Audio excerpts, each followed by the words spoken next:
तहसीला तो कम से कम तहसील बाबा कौन क्या लेते हैं इसके बारे में हम कैसे बता दें। भाजपा का इस प्रकार के किसी भी बयान है सोच तो 80 लाख कोई पार्टी को होती तो मामूली बात है जी। उन्हीं इलाकों को चुनते हैं जहां से उन्हें कमीशन मिलता है। तो हमारा पैसा का जरूरत नहीं है। भ्रष्टाचार को सदाचार और शिष्टाचार का रूप दिया जा रहा है। 5 करोड़ मिला हो ना भाई, इसी तरह के कमीशन या निजी इस्तेमाल के लिए हर MP MLA कमीशन ले आएगी। केंद्रीय मंत्री जीतन राम मांझी ने अपने एक बयान से बड़ी राजनीतिक हलचल पैदा कर दी है।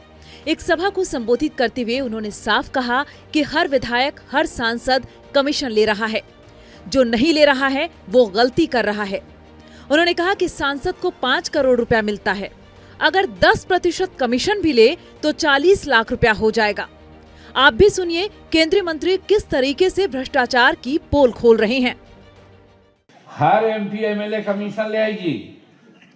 हम पर साल वाला कहली कि 5 करोड़ मिला हो ना भाई, अगर 10 पैसा मिले है तो 40 पैसा ने 40 लाख हो जीतो।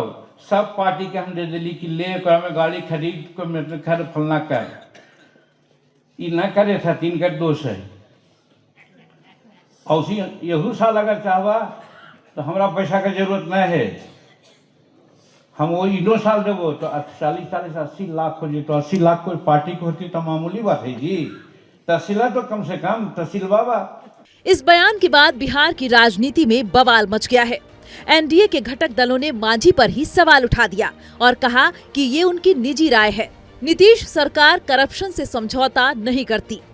जदयू ने भी कहा कि ये मांझी जी को बताना चाहिए कि कौन क्या ले रहा है, लेकिन ये साफ है कि बिहार में भ्रष्टाचार नहीं है।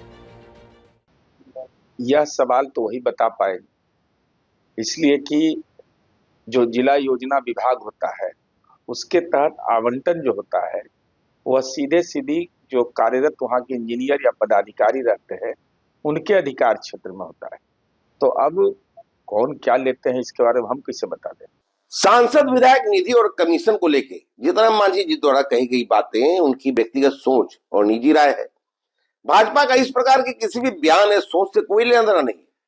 भारतीय जनता पार्टी स्पष्ट रूप से मानती है कि जनप्रतिनिधियों को मिलने वाला हर एक पैसा जनहित, विकास और पारदर्शिता के लिए है, न कि किसी तरह के कमीशन या निजी इस्तेमाल के लिए।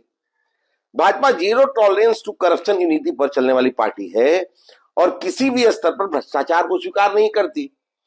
माननीय जीतन राम मांझी जी को इस तरह के बयानों से बचना चाहिए। उधर विपक्षी दलों ने इसी बहाने सरकार के खिलाफ मोर्चा खोल दिया है। RJD का कहना है कि मांझी जी ने जो कहा वो बिल्कुल सही कहा। इस सरकार में भ्रष्टाचार की नदियां बह रही हैं। जीतन राम मांझी जी, आपने सच और सच्चाई लोगों के बीच पब्लिक डोमेन में ला करके ये स्पष्ट कर दिया कि किस तरह से भ्रष्टाचार को सदाचार और शिष्टाचार का रूप दिया जा रहा है। किस तरह से जो सामाजिक और सेवा कार्यों के लिए, जो जनता और जनता के हितों के लिए माननीय सांसद, माननीय विधायक होते हैं, वो अपने क्षेत्र के विकास में उन्हीं इलाकों को चुनते हैं जहां से उन्हें कमीशन मिलता है। सांसद निधि और विधायक निधि से होने वाले कार्यों में कमीशन खोरी के आरोप नए नहीं हैं, लेकिन जीतन राम मांझी के इस बयान ने बिहार के तमाम विधायक और सांसदों को सवालों के घेरे में ला दिया है। ऐसे में नीतीश सरकार के लिए भ्रष्टाचार के आरोपों को नकारना आसान नहीं होगा।